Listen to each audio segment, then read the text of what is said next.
Bonsoir à tous. Je veux me baser sur cette même architecture, mais cette fois-ci, la configuration je vais chercher à vous présenter, c'est comment se connecter. Là, je vais écrire comment se connecter à un routeur via un port console pour configuration. Voilà. Donc, comment est-ce que vous pouvez vous connecter via un port console sur un routeur pour configuration? Donc, on va voir ça. On va voir également la même chose. Comment se connecter à un routeur en telnet pour configuration.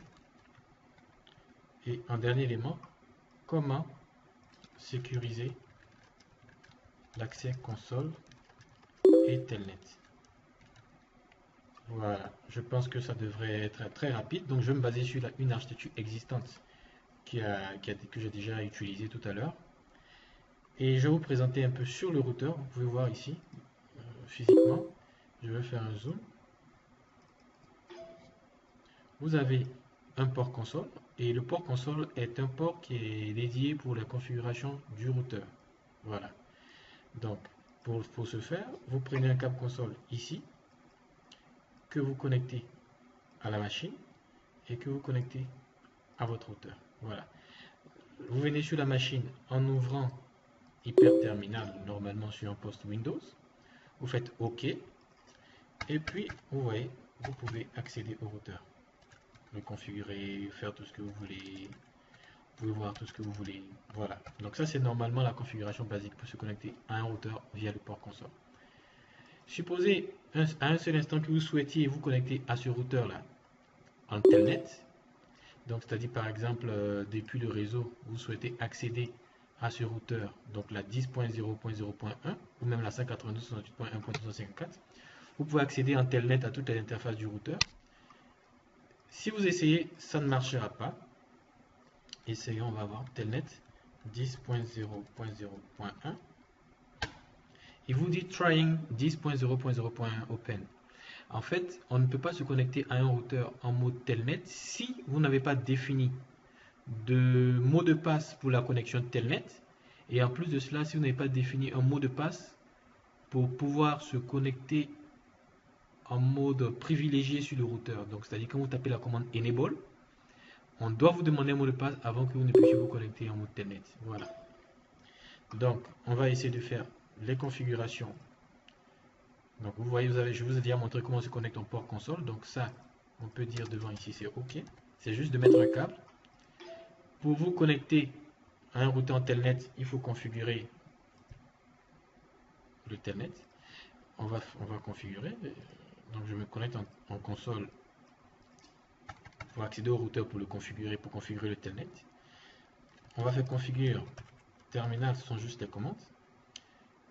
Pour configurer telnet, il faut taper la commande line vty 0 jusqu'à 4.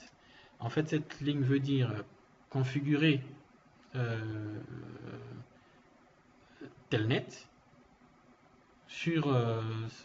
de sorte à ce que vous puissiez effectuer 5 connexions simultanées en telnet. Donc, ce qui voudrait bien dire que 5 personnes différentes pourront se connecter via une console telnet à distance à un équipement et le configurer.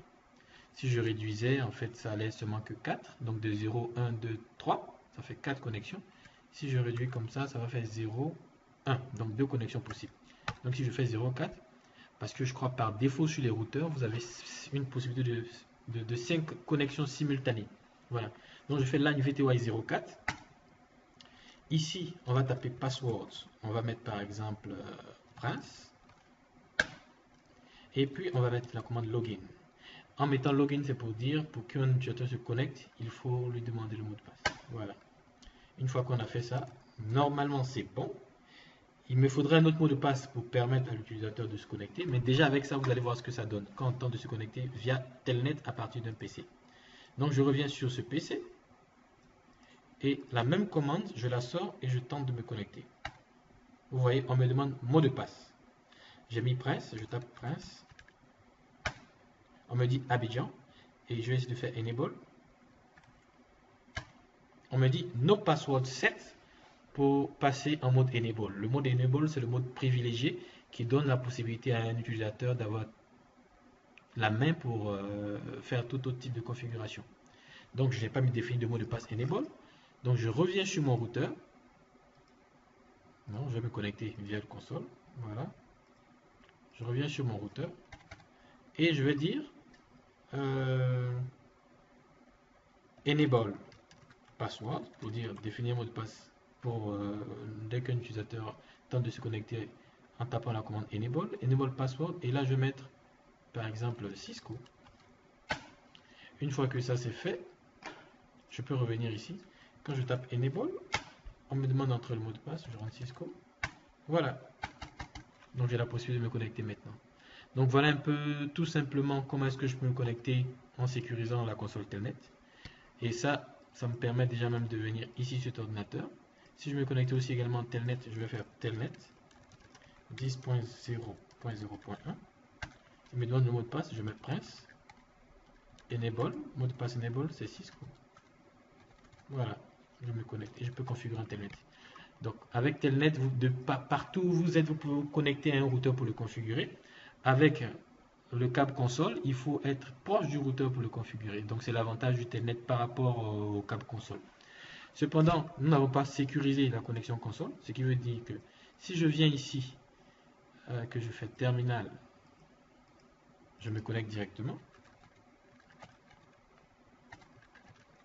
Je me connecte directement sans qu'on me demande un mot de passe. Vous voyez, sans qu'on me demande un mot de passe. Simplement. Enable, je vais taper Cisco. Mais on pourrait dire, pour se connecter en console, il faut d'abord un mot de passe pour la console et après un mot de passe Enable. Donc pour ce faire, vous imaginez, je vais faire la configuration le mot de passe pour l'accès en console. Je configure terminal. Line. Ici, c'est pas VTY comme on a écrit tout à l'heure, mais line console 0.